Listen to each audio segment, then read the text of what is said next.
Hello, welcome to part 2 of Charles and Fanny, 19th century reformers. My name is Mary Ames Mitchell, and I make books and videos about my family's stories. So today I'm going to introduce you to the leading Unitarians, Universalists, and Transcendentalists in Boston in 1859. That was 2 years before Civil War broke out.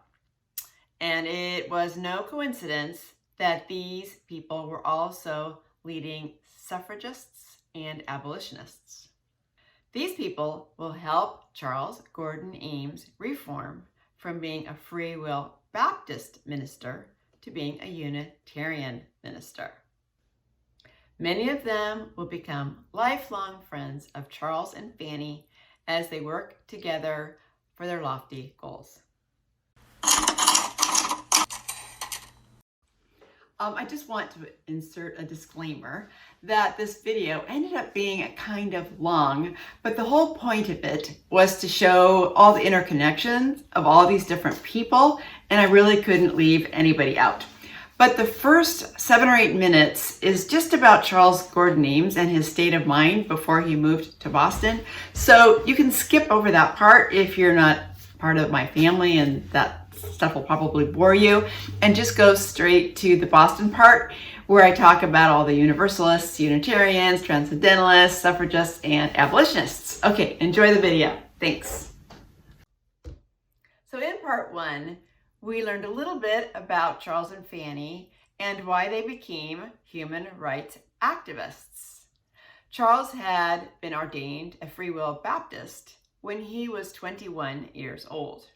But 9 years later, while he was living on the frontier of the Minnesota Territory, he found that there were some doctrines in the Free Will Baptist Church that he just couldn't abide. So he shed those doctrines and found himself in religious limbo. Later in his life, when he was in his 80s, he wrote this book about the experience. Charles Gordon Ames, my spiritual biography. And my Uncle Bob gave me this book. There's another picture of him in here. And there's a foreword by Alice Vivian Ames, his daughter, who was my great-grandmother. And it was published by Houghton Mifflin in 1913. He died in 1912, the year before. So I'll be quoting from this. This isn't my opinion. This is what he actually said. So Charles wrote that he went through this religious conversion between 1855 and 1860. And he wrote that he realized that when he became a Baptist, he accepted many beliefs because that's what the people around him told him to believe. But he had some questions, and his church did not allow for doubt. The Free Will Baptists claimed that the Bible was the only source of revelation. Charles asked, "Then how do you explain the goodness found in people who have no access to a church? Isn't genuine goodness God's work, even if he doesn't know where his inspiration came from?" The Free Will Baptists claimed that the Bible included the whole truth of divine teaching for all people in all time. Charles wondered how to view scientific discoveries. "I was at my wit's end in trying to reconcile some things in the Bible with each other or with the advancing knowledge of mankind," he wrote. The Free Will Baptists claimed that an unbaptized person would suffer eternal punishment. Charles asked, "Can a finite creature commit infinite wrong and incur infinite guilt? What if a child dies unrepentant, unforgiven? Can we show that it is just for the Creator to punish that child forever and ever?" The Free Will Baptists spoke of God as a Trinity, Father, Son, and Holy Spirit. Charles asked, "Does that mean God is 3 entities or just one?" Charles described his moment of epiphany. "Sometime in the summer of 1855, as I was driving alone in his horse and buggy across the prairie between Minneapolis and St. Paul, I read a sermon preached a few weeks before by Theodore Parker. Parker is one of the Unitarian ministers in Boston we will tell you about in a minute. It was a powerful arraignment of the system of theology prevailing in American churches, treating with great plainness and rough severity the very matters about which my young mind was so timidly exercised. That sermon did the business. It did not convince me that all the doctrines were false, but it convicted me of cowardice and dishonesty in professing to hold certain doctrines while refusing to hear arguments on the other side. Never before or since was I so profoundly agitated. I shook like a leaf and wept like a child.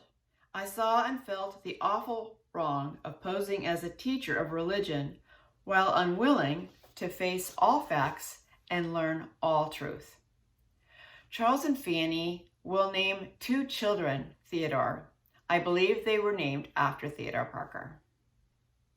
In 1856, he said goodbye to the Free Will Baptist Church that he had founded in Minneapolis 5 years earlier and that had been thriving under his care. He wrote, "Over the next 3 years, I tried to keep my mind open to every ray of light in books, scientific discoveries, sermons, and meditation." On July 4th, 1858, his soul-searching received a vote of confidence. A crowd of 3,900 people, 1/3 of the whole population of Minneapolis and St. Anthony, gathered to hear him speak as he stood under the trees on an island in the middle of the Mississippi River. Charles asked himself, just what had happened to me? What was the nature of the change in myself? If in my first conversion I learned to love God with all my heart, I now learned to love him with all of my mind, and to put the two together. He felt that a church should offer freedom, fellowship, and opportunity. Fellowship and opportunity were easy to find, but not freedom. He wrote, "There should never be limits on the search for truth. Connection to a church should not restrict freedom of thought or speech or require any allegiance inconsistent with fidelity to personal conviction." He already knew about the Unitarians and the Universalists. He had attended one Universalist service while he was still living in Minneapolis. He explained, "For a year or two previous to 1859, my reading made me wish to know more about this form of liberal Christianity. My wife had gone east for a few months. Her letters were enriched with the mention of discourses she had heard from Theodore Parker, James Freeman Clark, Starr King, and E.H. Chapin. Sarah Jane had also taken to reading Ralph Waldo Emerson and Harriet Martineau. Martineau was a Unitarian, mesmerist, and sociologist in England. Charles wrote that Sarah Jane's citations from sermons and talks kept him in a glow of interest and expectation. So as I mentioned in part 1, after Charles finished his commitments in Minneapolis, he joined Sarah Jane, their adopted daughter Serena, and 4-year-old Charles Wilberforce Ames in Maine, where they were attending to Sarah Jane's ailing mother and sister. Soon after arriving to the East Coast, Charles went to Boston. He wrote later, "At the beginning of 1859, I entered Old Hollis Street Church in Boston. I heard from Thomas Starr King, the first Unitarian sermon to which I had ever listened." In March, Charles moved his family, including his frail mother-in-law, to Somerville, a suburb of Boston. They stayed with an old friend who immediately introduced them around. And very soon after they were there, the Somerville Unitarian Church asked him to speak. By May, the suffragists were asking him to participate in their conventions as a speaker, and by November, when they will leave Boston, he will be a full-fledged Unitarian minister, as well as entrenched in the fight for abolition and women's rights. Now I will introduce you to the people Charles mentioned. to the people who came before them and started the Unitarian, Universalist, Abolition, Suffrage, and Temperance movements, and to the Boston suffragettes we mentioned in part 1, who will later become like family to the Ameses.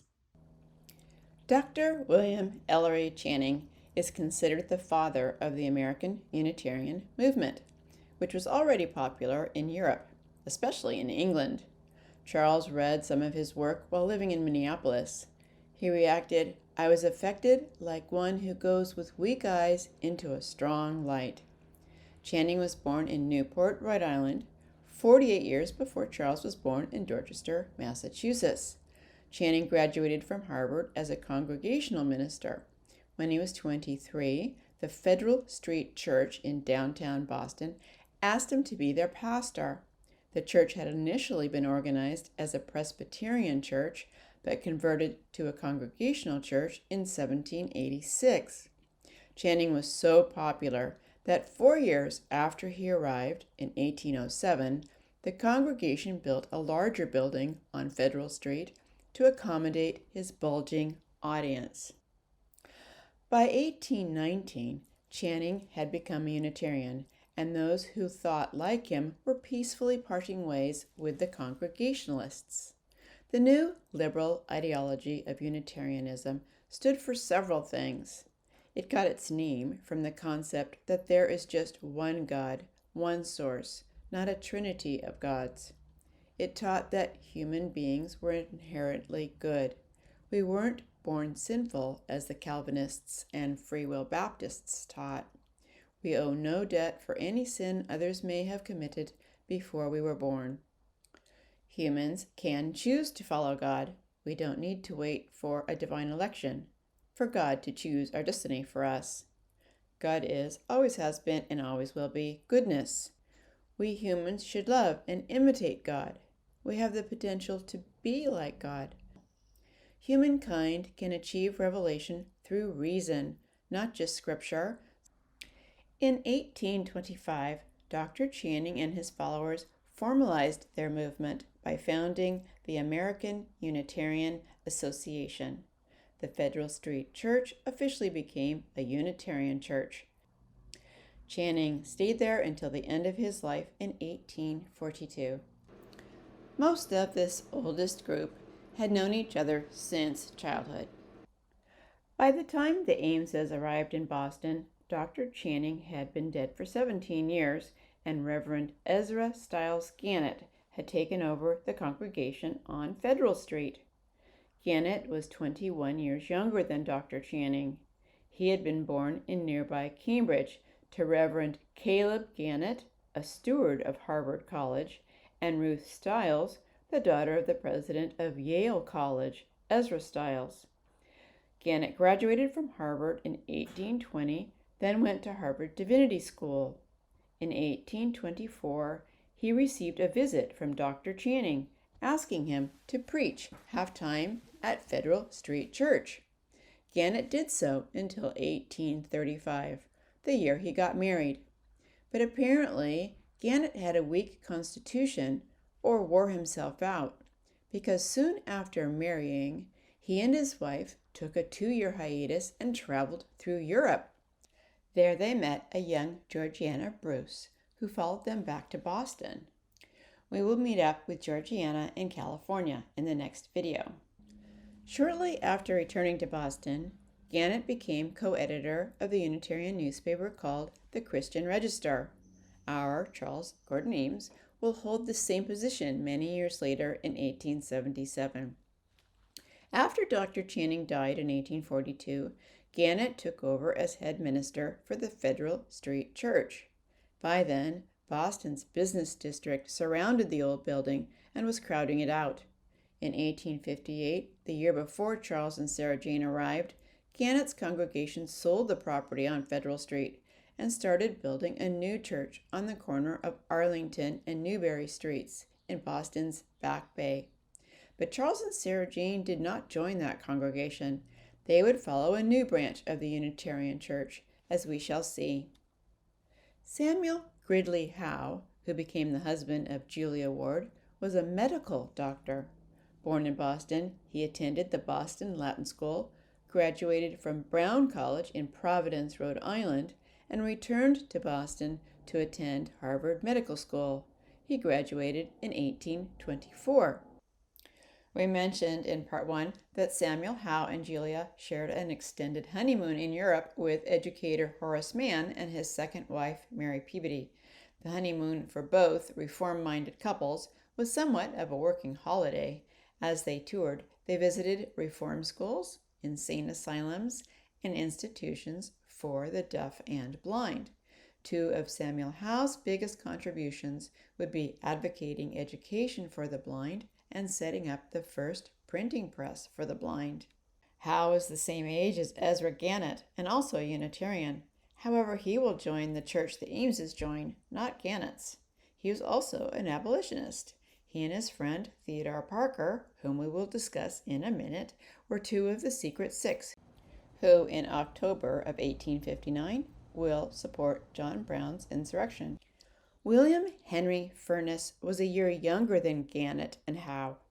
Also born in Boston, he graduated alongside Gannett from Harvard Divinity School in 1823. Soon after, the First Unitarian Church in Philadelphia hired him to be their minister. He will still hold this position in 1872 when our Charles Gordon Ames becomes the minister in the Unitarian Church in Germantown, just north of Philadelphia. Ralph Waldo Emerson was an essayist, lecturer, philosopher, and poet. He was born in Boston in 1803, a year after Furness. After the Boston Latin School, he whizzed through Harvard College, graduating when he was only 18. Emerson is famous for leading the Transcendentalism movement, which some say was a breakoff from the Unitarians. Some say it was a branch. Some say the philosophy wasn't a religion at all. Many of the people I am introducing were both Unitarians and Transcendentalists.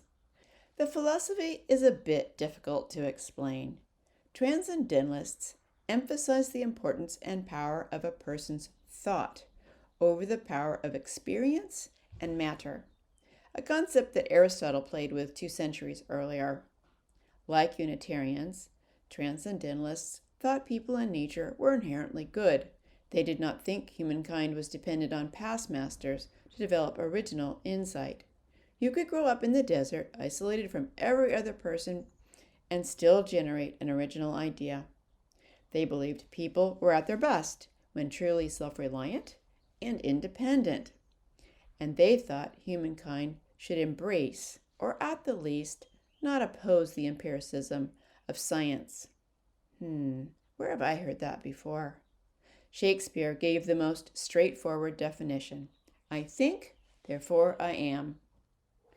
When 30-year-olds Charles and Sarah Jane Ames moved to Boston in 1859, 55-year-old Ralph Waldo Emerson, who was a cousin of Charles, though probably neither of them knew it, had already founded the Transcendental Club, befriended Henry David Thoreau, and run a philosopher's camp in the Adirondacks with 9 of his intellectual friends. The leading abolitionist in this group was William Lloyd Garrison, whom we mentioned a couple of times in the last video.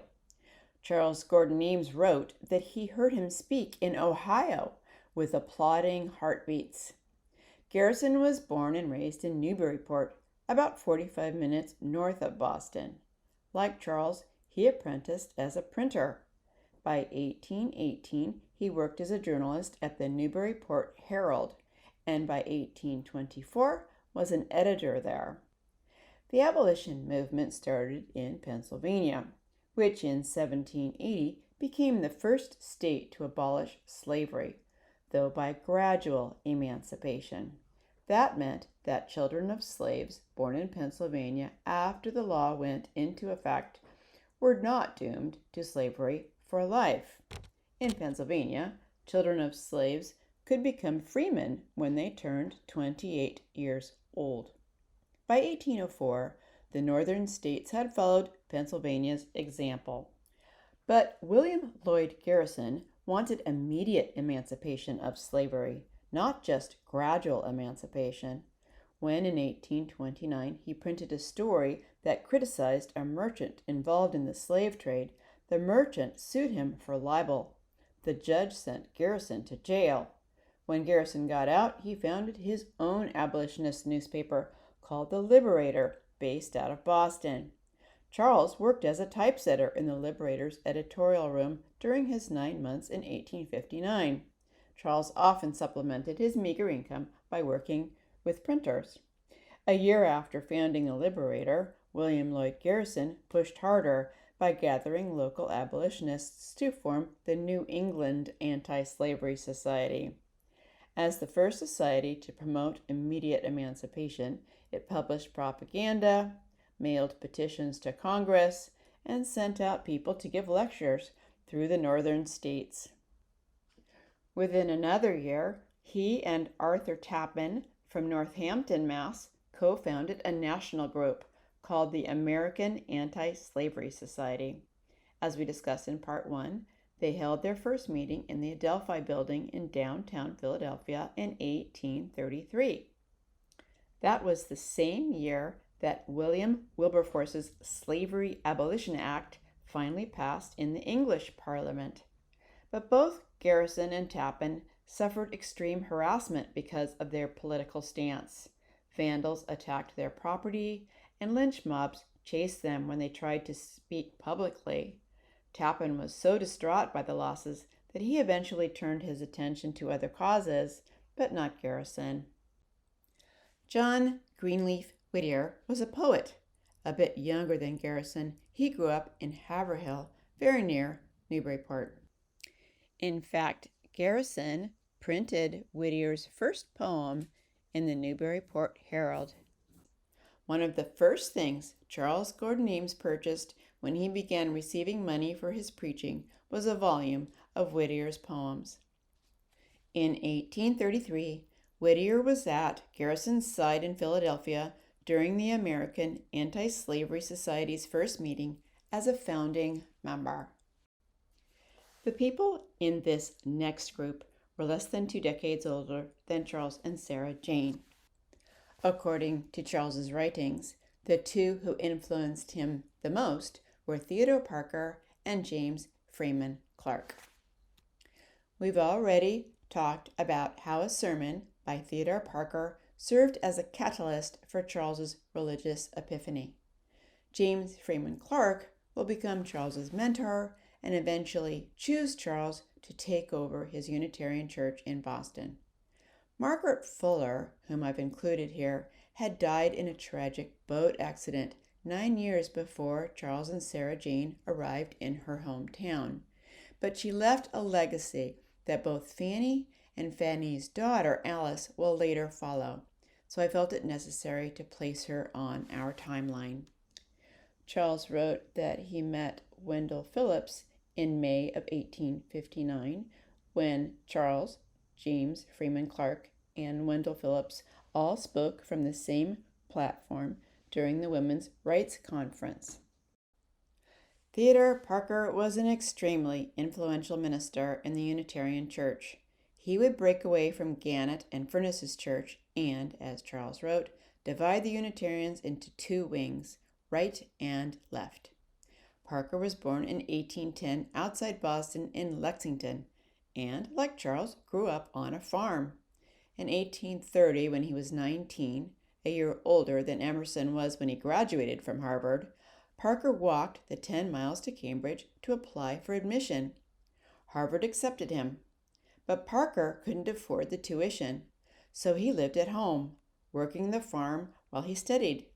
He joined his classmates for exams. In this way, he completed the typical 3-year course of study in just 1 year. After graduating in 1831, he taught at various schools, earning enough money to enter Harvard Divinity School. He specialized in German theology and studied Emerson's popular Transcendentalism. Parker could read and write in Latin, Greek, Hebrew, and German, with smatterings of Chaldaic, Syriac, Arabic, Coptic, and Ethiopic. Except for German, these languages allowed him to read the Bible in their original texts. He graduated in 1836 and in 1837 became the pastor of a Unitarian church in West Roxbury. That same year, he joined Emerson's Transcendental Club.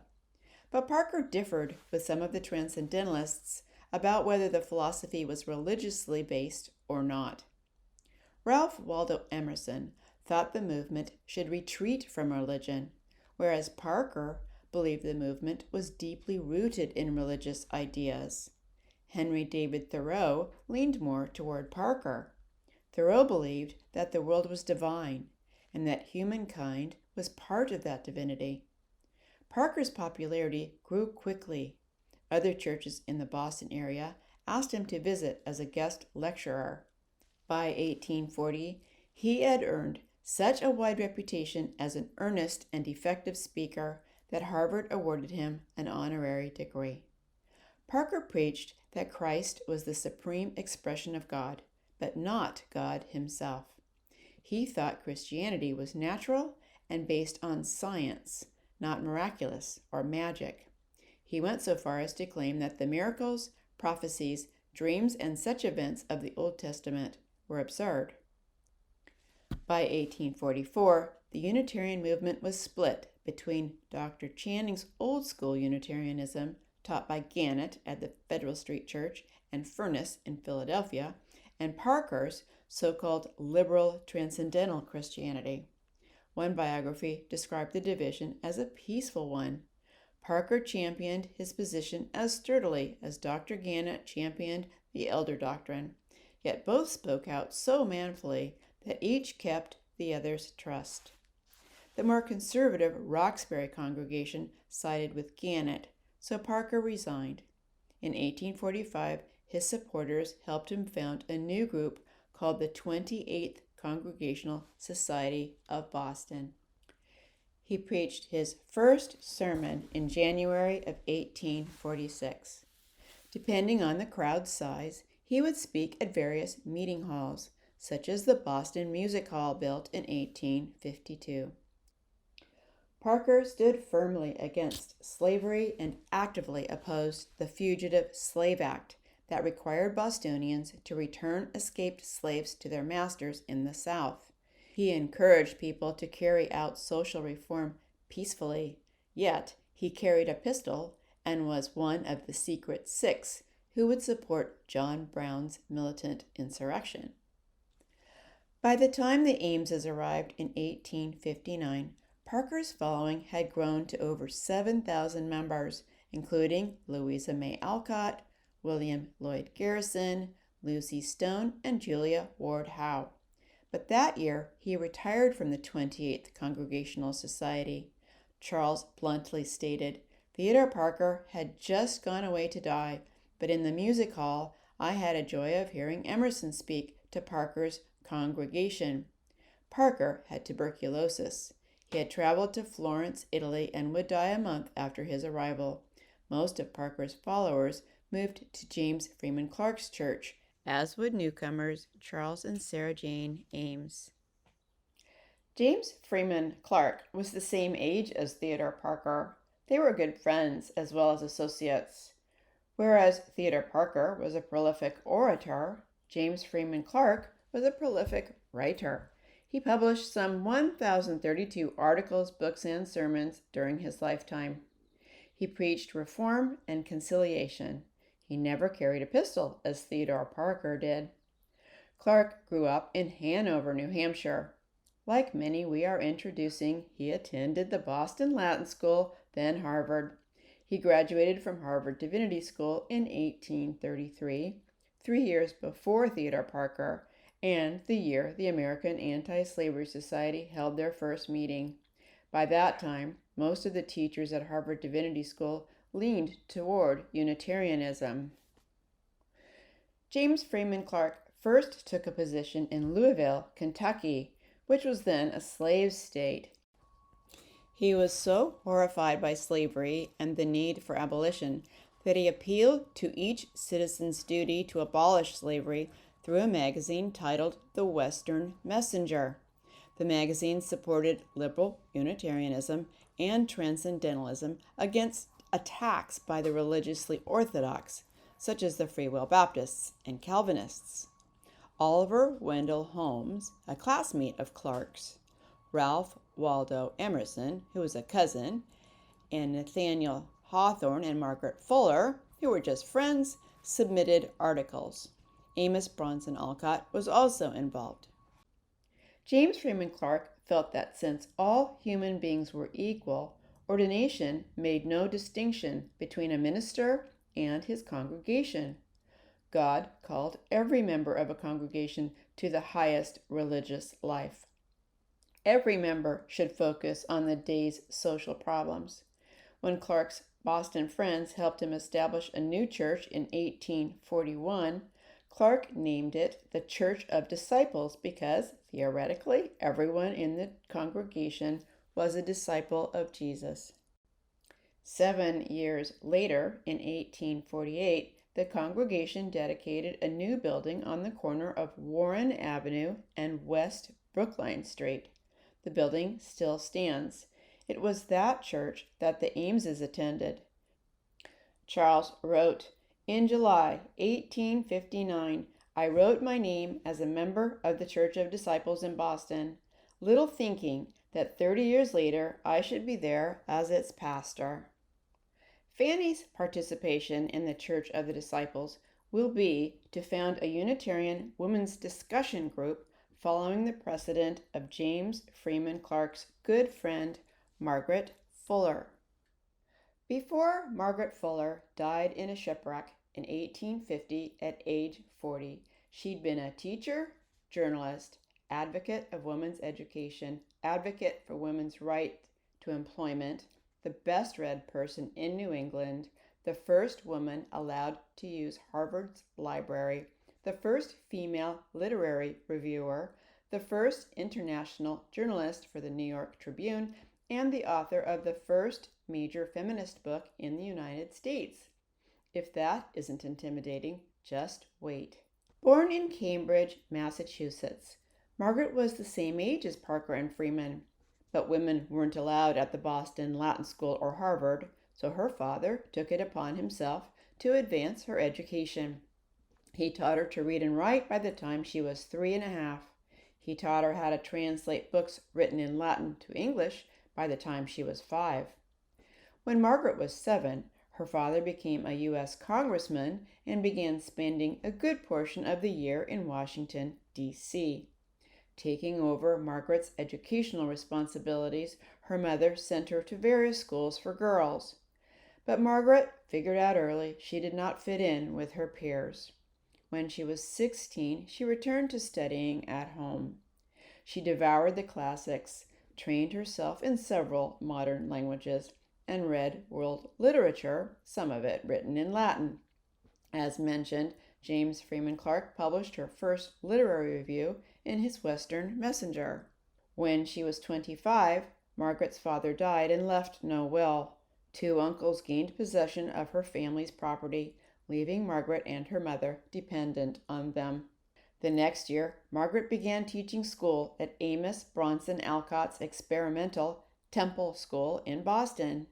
But the most important of Margaret's accomplishments concerning this story was her series of women's discussion and debate groups called the Conversations. Like women's salons, which had been gathering in homes for hundreds of years, the Conversations were meant to compensate for the lack of opportunities women had to obtain higher educations. But Margaret's Conversations were meant to empower women enough to challenge their place in society. She often led them from her friend Elizabeth Peabody's bookstore in Boston. Elizabeth Peabody was also a teacher at Alcott's Temple School and later established the first English-speaking kindergarten in the United States. As another example of how interconnected these people were, Elizabeth was one of 3 Peabody sisters. Mary, who was also a teacher and occasionally substituted at the Temple School, was the second wife of Horace Mann, who accompanied Julia Ward and Samuel Howe on their honeymoon in Europe. Mary and Elizabeth Peabody had met Horace Mann in 1833 when he moved into their boarding house, which was owned by Rebecca Clarke, James Freeman Clarke's mother. And the youngest sister, Sophia Peabody, was a painter and married Nathaniel Hawthorne. Supposedly, Nathaniel Hawthorne based his character Hester Prynne in The Scarlet Letter on Margaret Fuller. Getting back to the conversations, Margaret encouraged participants to question, define, state, and examine their opinions.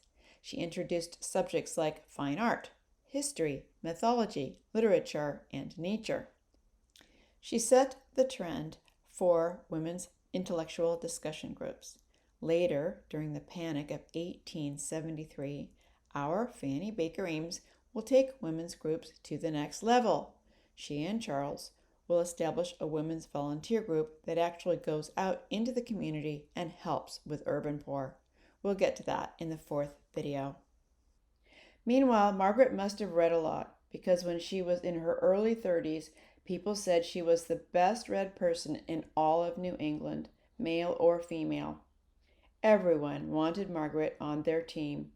Ralph Waldo Emerson asked her to edit his new magazine, The Dial, for which Margaret's friend Elizabeth Peabody was the business manager. Former Unitarian minister George Ripley and his wife Sophia asked her to join Brook Farm, a utopian experiment in communal living that lasted from 1841 to 1847.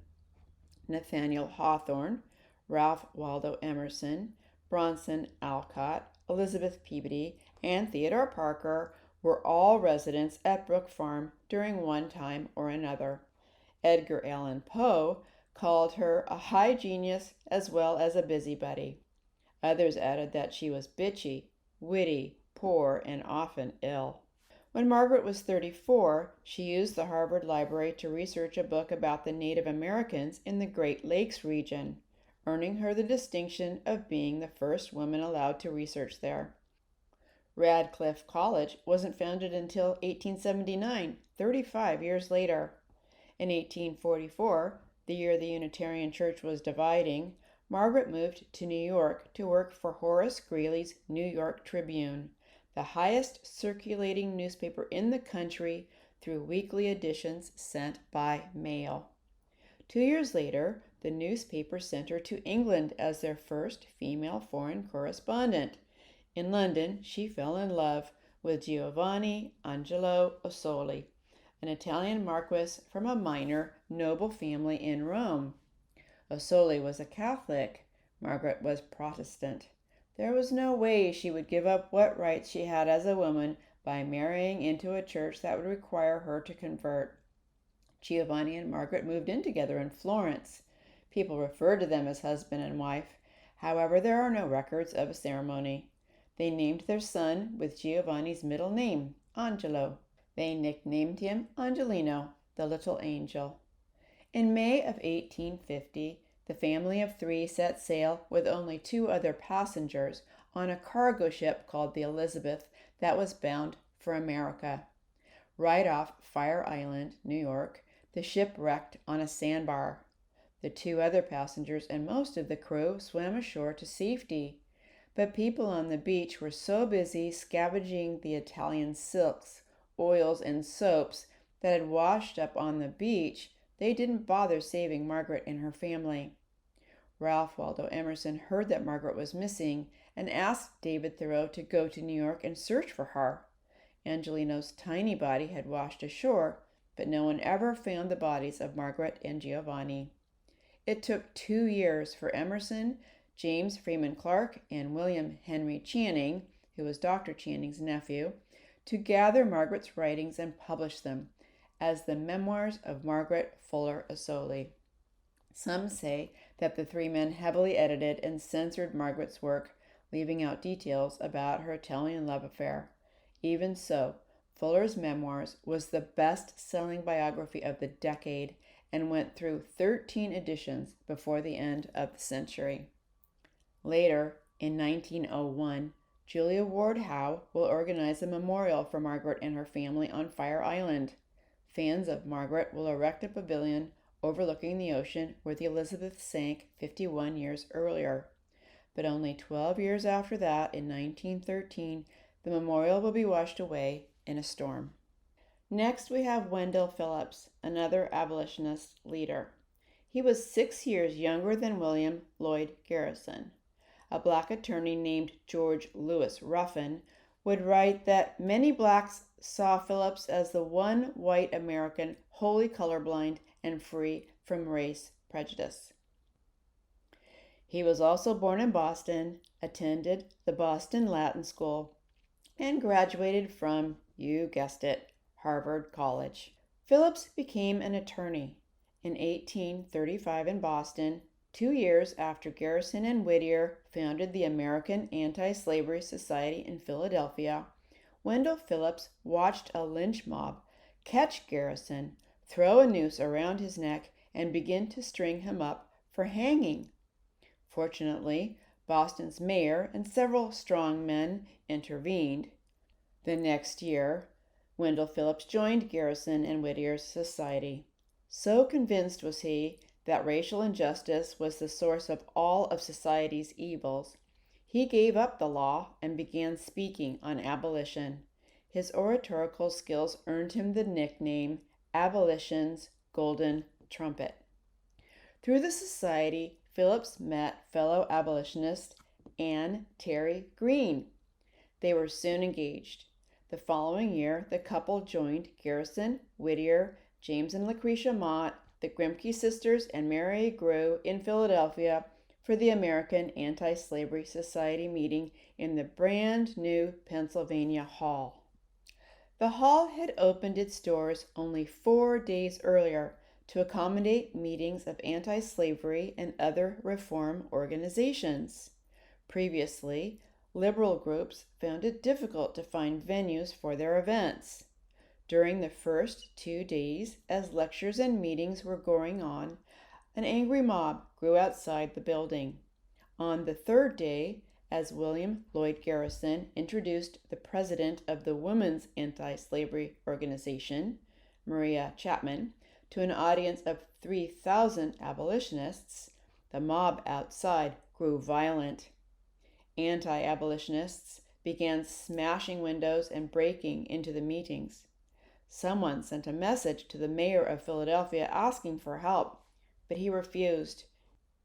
He answered back, "There are always 2 sides to a question. It is public opinion that makes mobs. 99 out of 100 I converse with are against you." On the evening of the 4th day, officials canceled the meetings and locked the doors. The mob forced them open again and set the hall on fire.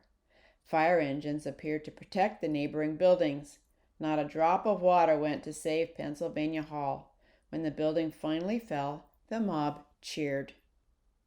Members of the American Anti-Slavery Society were undaunted by what happened to Pennsylvania Hall. Within 2 years, their ranks grew to some 250,000 members in over 1,350 chapters. We've already told you about the meeting of the World Anti-Slavery Society in London in 1840. That was when Wendell Phillips spoke up for the women delegates' right to speak. According to Elizabeth Cady Stanton, Phillips' action launched the women's rights movement. Wendell Phillips continued to help women while he worked for abolition. In 1849 and 1850, he assisted Lucy Stone, whom we haven't met yet, with Massachusetts' first women's suffrage campaign. But Phillips will not support Lincoln when the Confederates attacked Fort Sumter, and Lincoln sends troops to fight back. As the Ameses were arriving in Boston in 1859, 48-year-old Phillips was speaking up for the right of Confederate states to secede. The Republican Party, then 5 years old, had taken over from the American Anti-Slavery Society and become the primary mover and shaker for the abolition movement. But Phillips interpreted the Constitution differently from Abraham Lincoln. He stated, "A large body of people, sufficient to make a nation, have come to the conclusion that they will have a government of a certain form. Standing with the principles of '76 behind us, who can deny them the right?" Edwin Hubble Chapin, whom Charles referred to as E.H. Chapin, wasn't a native Bostonian, though he lived in the West End when he was 11. However, he was an internationally famous Universalist, and we know he inspired Charles, so we'll insert him here. Today, the Universalists and the Unitarians have combined to one church. The primary difference, then, was that the Universalists focused on teaching that everybody will be saved. In other words, being saved was universal. The Unitarians focused on teaching that there is only one God. Charles phrased it this way: the Universalists denied the eternity of punishment, and the Unitarians did not believe in the Godhead of Jesus. Both countered strong doctrines held by the evangelical churches, such as the Calvinists, the Baptists, and the Methodists. Chapin was born in 1814 in Union Village, New York, to Calvinist parents. They taught him to love reading and sent him to Bennington Seminary in Vermont for 4 years. There he became a witty, inspiring poet and orator. Like Charles, he got caught up with the Calvinist revivalists, but he had already formed such liberal religious views that the Calvinists rejected him. A publication put out by the Universalists transformed him. Articles in the Evangelical Magazine and Gospel Advocate depicted a God of love rather than the Calvinist God of fear. Chapin began writing poems, hymns, and editorials for the magazine, and in 1837 worked there as assistant editor. He gave his first Universalist sermon in 1838. He must have been inspiring because the Independent Christian Church in Richmond, Virginia, which had both Universalist and Unitarian members, asked him to be their pastor. He'd had no college education, no theological training, and only 1 year of exposure to Universalism. But he had a powerful voice and a magnetic personality. Crowds flocked to hear him speak. He wrote that Universalism teaches that all mankind will finally be saved from sin. In 1839, Chapin attended the funeral in Cambridge, Massachusetts, for Thomas Farrington King, who was the minister of the Universalist Church there and was the father of Starr King, who we will introduce at the end of this video. Thomas Farrington King had left a vacant pulpit, which the church asked Chapin to fill. Chapin warned the Charlestown parishioners that he rejected the doctrines of the Trinity and original sin, and that he was an independent thinker. He told them that he didn't preach a creed, he preached liberal Christianity. He served God and humanity, not a church. Charlestown wanted him anyway. He served there for 5 years, meanwhile mentoring Starr King. Chapin joined the frenzy of speaking engagements and political activities and served on the State Board of Education, where he crossed paths with Horace Mann, who would later become president of Antioch College. In 1845, Starr King took over the Charlestown Church, and Chapin switched to Boston's second Universalist church to help his aging friend, the minister Hosea Ballou. But Chapin's ideas were too progressive for that church, so in 1845 he moved on to New York City to serve as pastor for the Fourth Universalist Society, a job he kept for 32 years. That's where he was based in 1859. However, he continued to speak with the Lyceum Circuit, devoting half his time to traveling from Maine to Illinois to deliver his hypnotic lectures. The Ameses may have attended one of those. This last Bostonian cluster was closer in age to Charles and Sarah Jane. As we know from a letter quoted in Part 1 from Fanny and Charles's daughter Alice, Julia Howe, Mary Livermore, Lucy Stone, and Susan B. Anthony would become good friends of the family.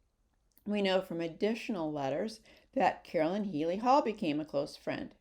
Carolyn Severance and Starr King were just acquaintances, but they are essential to the story. Again, I will list everyone by birth date. Lucy was born in 1818 in West Brookfield, an adorable farm town in central Massachusetts. Like Margaret Fuller, who was 8 years older, Lucy learned at an early age that women were at the mercy of their husbands' good will. After reading an essay about women's equality by anti-slavery advocate Sarah Grimke, Lucy told her brother she had resolved to call no man master. She began teaching in district schools when she was 16. When she learned that her brother received $1 more per day to teach the same curriculum, she protested, but was unsuccessful. By 1836, when Lucy was 18, newspapers were reporting that women were questioning their proper role in society. Were they entitled to a political voice? Could they have a career? And if so, should they receive equal pay to men? Sarah and Angelina Grimke broke the societal norm by speaking to audiences of both men and women in Philadelphia. Abby Kelly defiantly raised her hand every time a vote was taken at a meeting for which she was a delegate, even though her vote didn't count. Lucy determined that ladies should mingle in politics and go to Congress, but first they needed a proper education. Already 21, she enrolled in Mount Holyoke Female Seminary in central Massachusetts, but she learned that the headmistress and founder, Mary Lyon, was intolerant of anti-slavery and women's rights, so she left. She tried several other institutions before, at age 25, she entered Oberlin Collegiate Institute in Ohio. They had awarded 3 women with bachelor's degrees. While there, Lucy initiated a debate club, breaking social policy by speaking to mixed audiences of men and women. One of the club members, Antoinette Brown, was studying to become a minister. Antoinette will later marry the brother of Henry Blackwell, who will marry Lucy, making Antoinette and Lucy sisters-in-law. The women will fight side by side as abolitionists and suffragists. When Lucy graduated in 1847, a decade before Fanny entered Antioch College, she became the first woman from Massachusetts to obtain a bachelor's degree. I find it interesting that she earned the degree in Ohio, where both Charles and Fanny received their educations. Lucy started off speaking at anti-slavery events, but soon shifted her attention to women's rights. She had incredible oratory skills. People commented that she wielded extraordinary pervasive power over her audiences. Her meek-looking body with sweet, modest manners was as unshrinking and self-possessed as a loaded cannon. Her incredible storytelling abilities could move audiences to tears or laughter as she willed, and her unusual voice was like a silver bowl. Biographer Andrea Moore Kerr added, Lucy had workaholic habits, doubted herself, and desired control. Elizabeth Cady Stanton would later write, Lucy Stone was the first speaker who really stirred the nation's heart on the subject of women's wrongs. Lucy wasn't a part of Elizabeth Cady Stanton and Lucretia Mott's Women's Rights Convention in Seneca Falls in 1848. Nor was she at the convention in Ohio when the women demanded to have the same rights as men. Nonetheless, the events inspired her. William Lloyd Garrison, whom she met while working for abolition, encouraged her and Paulina Wright Davis, an educator from New York, to organize the first National Women's Rights Convention. They scheduled it for October 1850 in Worcester, Massachusetts. Unfortunately, Lucy came down with typhoid fever before the convention, so Paulina Wright Davis took over the leadership. After that, the suffragists would hold a national convention almost every year until the Civil War. They held it in various cities. Lucy became a Unitarian in 1851 when her Congregational Church in West Brookfield expelled her. She teamed up with Lucretia Mott in 1853 to organize the Fourth National Women's Rights Convention, which took place in Cleveland, Ohio. There she introduced a new outfit called a bloomer. The suffragettes quickly adopted the fashion.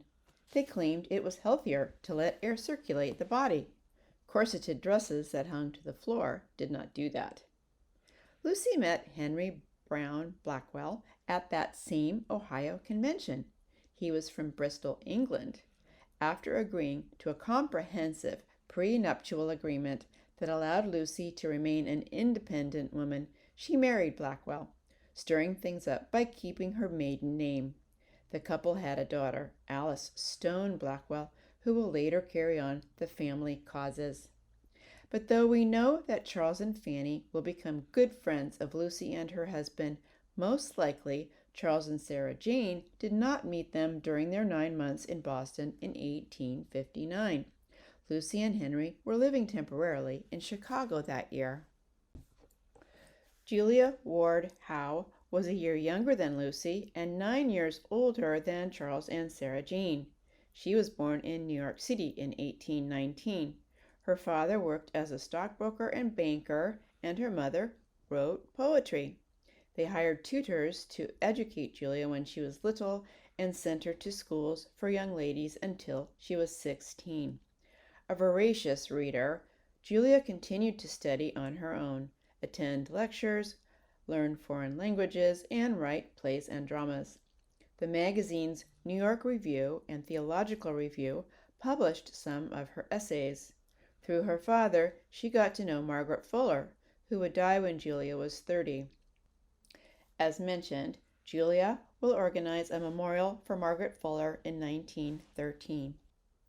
Julia was raised an Episcopalian, but became a Unitarian by 1841. Moving to Boston, she followed Theodore Parker and met Samuel Gridley Howe, who was 18 years older. They married in 1843. As we said, they shared a honeymoon with Horace Mann and Mary Peabody in Europe. Julia and Samuel had their first child while in Europe. They set up house in South Boston, where they had another 5 children, the last when Julia was 40. And in 1852, they built an additional country home on 4.7 acres in Portsmouth, Rhode Island. That home, which they called Oak Glen, is where Julia will live in her old age. Julia wasn't thrilled with her marriage. She did not advertise her feelings, but several of her plays alluded to a stultifying marriage, and her poems often critiqued women's roles as wives and women's place in society. This angered Samuel so much that he asked for a separation the year they built Oak Glen. As the law determined, Samuel retained control of Julia's estate. Unfortunately, he managed it poorly. In 1859, when Julia may have met Charles and Sarah Jane Ames, she visited Cuba. She would write a book about that trip the following year. Mary Livermore, née Mary Ashton Rice, was born in Boston in 1820. Incredibly intelligent, Mary graduated from the Boston public school system when she was 14. From there, she attended a female seminary in nearby Charlestown. Meanwhile, she read the Bible cover to cover every year until she turned 23. I don't know why she stopped then. Probably she got busy with other things. She taught at the seminary for 2 years, then became a tutor on a Virginia plantation. In 1842, she returned to Massachusetts to head a school in Duxbury, then taught in Cambridge. She married Daniel Livermore, a Universalist minister, in 1845, and in 1857, 2 years before the Ameses moved to Boston, the couple moved to Chicago. There, Daniel established a Universalist journal called The New Covenant. Mary worked as the co-editor for 12 years. The couple also became involved with the Republican Party while in Chicago.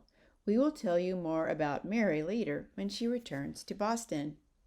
Carolyn Severance and her husband, T.C., were involved with the Unitarians in Boston when Charles and Sarah Jane were there. They will eventually follow Charles and Fanny to California after the Civil War. Whereas Reverend Starr King and Charles Ames will plant Unitarian churches in the San Francisco Bay Area, Carolyn and T.C. Severance will establish the first Unitarian church in Los Angeles. Carolyn Maria Seymour was born in Canandaigua in 1820, 20 years before Fanny was born there. Her father was a banker. The valedictorian of her class, she became a teacher at age 15. Theodoric C. Severance was an abolitionist and banker from Cleveland, Ohio. While the couple raised 4 children in Cleveland, they opened their home as a meeting house for liberal causes. That included helping Lucy Stone and Lucretia Mott organize the 4th National Women's Rights Convention in Cleveland in 1854 that we mentioned earlier. The Severance family moved to Boston the following year, where Theodore Parker encouraged them to join the Unitarian Church, and Ralph Waldo Emerson and Bronson Alcott encouraged Carolyn to become a speaker on women's rights. My family has many letters that Carolyn Healy Dahl wrote to Charles Gordon Ames, because later in 1864 she will help him search for his birth father's identity. But in May of 1859, only 2 months after the Ameses landed in Boston, Carolyn and Charles became associated through the women's rights movement. It was Carolyn Dahl and Carolyn Severance who asked Charles to speak at the 3rd ever Women's Rights Conference in Massachusetts alongside James Freeman Clark and Wendell Phillips. Mrs. Dahl was already good friends of Theodore Parker, Elizabeth Peabody, and other members of Boston's Transcendental Movement, which until 1850 had included Margaret Fuller. Carolyn was 8 years older than Charles and born and raised in Boston. Like so many of these women we've discussed, she had a father who encouraged her education. He also encouraged her to write novels and essays and debate religion, philosophy, and politics. Carolyn, too, became a teacher. She was working in Georgetown when in 1852 she met Unitarian minister Charles Dahl. Marrying him meant resigning her teaching position and moving to his hometown, Baltimore, where he ministered to the poor. During the early 1850s, they lived in Toronto, but they returned to Boston in 1855, 4 years before Charles and Sarah Jane Ames arrived. Soon after, Carolyn's husband moved to India to perform missionary work. That's when Carolyn began writing and lecturing for Boston's women's rights movement. She argued that the modern woman was no longer content to be in the domestic sphere and should be allowed to participate in public life. 2 weeks before the conference at which Charles spoke, Carolyn spoke at the 9th National Women's Rights Convention in New York City alongside Antoinette Brown Blackwell, Wendell Phillips, and Lucretia Mott, who also presided. She worked with Elizabeth Cady Stanton and Susan B. Anthony on the committee appointed to petition several states' legislatures about women's rights. Thomas Starr King's family called him Starr, partially to differentiate him from his father, Thomas Barrington King. Starr was 4 years older than Charles and the youngest member of this Boston Unitarian clique that quickly accepted Reverend Ames into its fold. Like Julia Ward Howe, Starr was born in New York City. The family moved to Charlestown, Mass. in 1835 when his father accepted the post as pastor of the Universalist Church. When his father died and Reverend Chapin took over the pulpit, Starr was 15 and left as the sole support of his family. Though he'd been an intelligent and gifted student, he had to leave school. He spent the next 5 years working as a bookkeeper in the Charleston Naval Yard and following a program of self-study. As mentioned, E.H. Chapin served as his mentor. When he was 21, he became a minister and took over his father's former pulpit from Chapin. In 1848, Starr married Julia Wiggin, with whom he would have 2 children, and he became the minister of the Hollis Street Church in Boston, which is where Charles Gordon Ames heard him speak. By the time Starr was 25, he had become one of the most famous preachers in New England, aided by his deep, vibrant voice. He joined the prestigious Lyceum Circuit with Wendell Phillips, E.H. Chapin, and Ralph Waldo Emerson, and traveled as far as Chicago to speak. It was Starr's speeches, along with those of Theodore Parker, James Freeman Clark, and E.H. Chapin, that entranced Sarah Jane Ames and lured the family to Boston. But 1859 was Starr King's last year in town. The following year, he will take over the Unitarian Church in San Francisco and lead the way to California for Charles Gordon Ames. Sadly, Sarah Jane, who was responsible for Charles moving to Boston, will no longer be alive. So there we have it.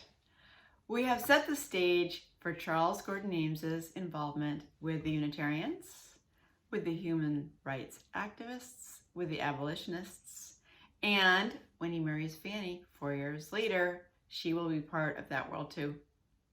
In part 3, coming up, we will take you to California and watch the grassroots efforts of the women's rights movement there, and then to Philadelphia, just as the Panic of 1873 hits the nation. And we will watch Fanny and Charles help with the urban poverty. Hope you will join us. Thanks. Thanks for watching. Don't forget to give us a thumbs up if you liked this video. Subscribing costs absolutely nothing and gives me clout on YouTube, so that would be helpful too. And if you click the little bell icon next to the subscribe button, then you will get an email when I post the next video. Bye!